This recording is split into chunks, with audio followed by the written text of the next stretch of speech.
প্রিয় হাজিরিন, ফিতনার যুগ, আখেরি জামানা। এটা আমার নবী সহিহ হাদিসে বর্ণিত।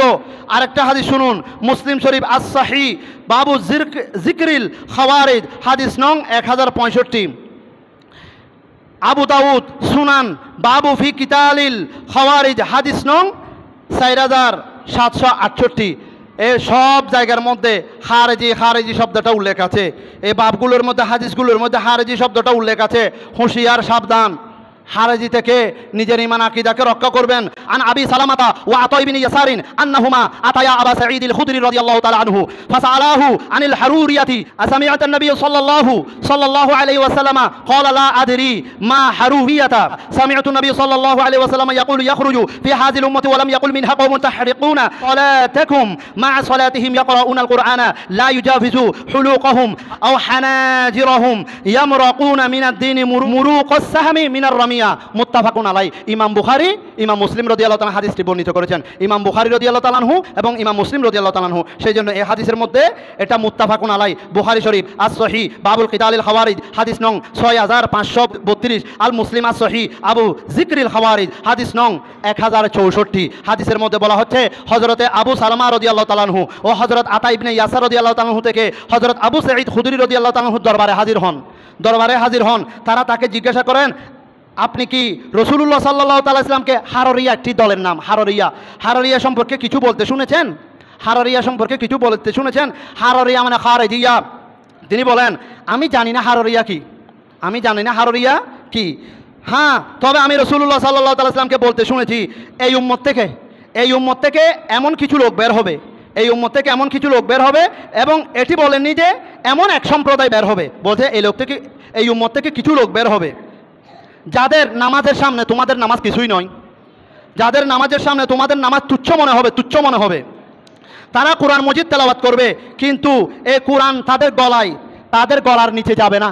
এই কোরআন তাদের মুখ থেকে বাইরে চলে যাবে, কণ্ঠনালীর নিচের দিকে যাবে না। তারা দিন থেকে এভাবে বের হয়ে যাবে, যেভাবে শিকার বেদ করে বের হয়ে যায়, যেভাবে তীর শিকার বেদ করে বের হয়ে যায়, ঠিক সেভাবেই তারা ধর্ম থেকে, ইসলাম থেকে বের হয়ে যাবে। প্রিয় হাজরিন, আমার রাসূল আকরাম সাল্লাল্লাহু তাআলা ইসলামের এই হাদিসগুলো আমাদের শরীয়তের ইসলামের দলিল।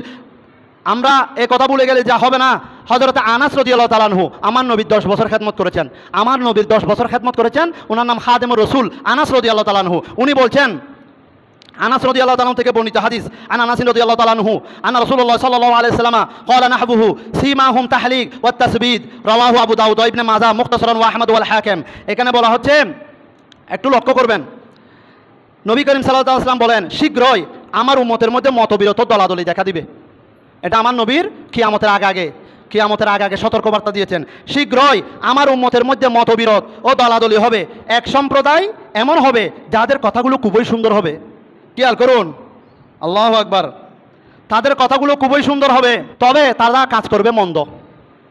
তাদের কথাগুলো খুবই সুন্দর হবে এবং কাজ হবে খুবই মন্দ।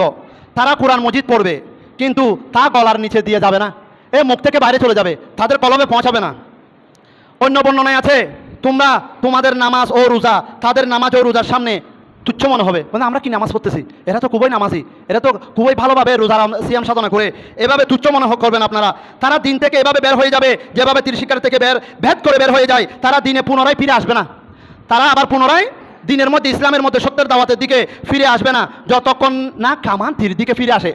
কোনো শুনেছেন কামান থেকে ভারত বের হয়ে গেছে, তীর থেকে, বল্লম থেকে তীর ধনুক বের হয়ে গেছে, এটা আবার ফিরে আসতে কখনো শুনেছেন? তার মানে আল্লাহ রাসূল উদাহরণ দিয়ে বলছে, তারা দিন থেকে এমন দ্রুত বের হয়ে যাবে, তারা আর ফিরে আসবে না।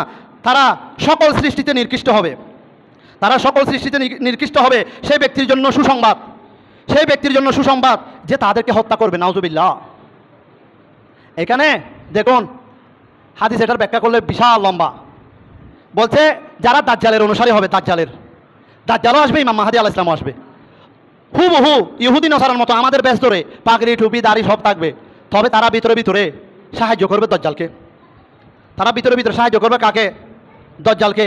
ইমাম মাহদী আলাইহিস সালামের দলের মধ্যে সামান্য মুসলমান থাকবে, মুমিন মুসলমান থাকবে, তবে বেশিরভাগ কাপড়ে সুপরে হুজুর, দেখতে একেবারে মুমিন মনে হবে।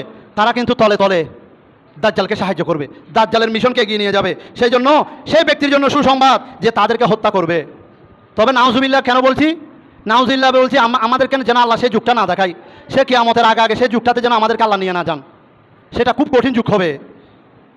এবং যাকে তারা হত্যা করবে দুইভাবে বলে দিয়েছেন, মানে যারা দাজ্জালের দল হবে তাদেরকে মুমিনেরা হত্যা করলে সুসংবাদ, আবার যারা দাজ্জালপন্থী খারেজি তারা যদি কোনো মুমিনকে হত্যা করে তাদের জন্য সুসংবাদ। সুবহানাল্লাহ।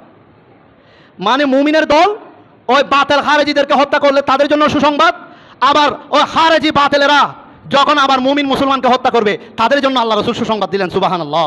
তারা লোকদেরকে আল্লাহর কিতাবের দিকে ডাকবে, ওই খারেজিরা তারা লোকদেরকে আল্লাহর কিতাবের দিকে আহ্বান করবে, কিন্তু এর সাথে তাদের কোনো সম্পর্ক থাকবে না। ওয়াজ করবে ঠিক, ওয়াজের উপর আমল করবে না। তারা কোরআন আল্লাহ রসুলের দিকে আহ্বান করবে, তবে তারাই কোরআন সুন্নাহর বিরোধিতাই করবে। তারা যেটা বলবে সেটা ভঙ্গ করবে। তখন যে তাদেরকে হত্যা করবে সে আল্লাহর নিকটবর্তী হবে। মানে বাতিলপন্থী খারেজিদেরকে যারা হত্যা করবে সে আল্লাহর নিকটবর্তী হবে। সাহাবীগণ জিজ্ঞাসা করলেন, হে আল্লাহ রসুল, তাদের নিদর্শন কি? এই কথা যখন শুনলেন, মানে তাদেরকে যে হত্যা করবে সে আল্লাহর নিকটবর্তী হবে, হয় তাদের নিদর্শন কি, তাদেরকে চিনব কিভাবে, তাদের চিহ্ন কি? তখন আল্লাহ রসুল বললেন, তারা বেশি ঘন ঘন মাথা মুন্ডাবে, ডাব্য হবে, ডাব্য। তারা বেশি ঘন ঘন ডাব্য হবে, তারা মাথা মুন্ডাবে। রসুলের সহিহ হাদিসের মধ্যে স্পষ্ট দলিল, 100টি হাদিস রয়েছে এই ব্যাপারে।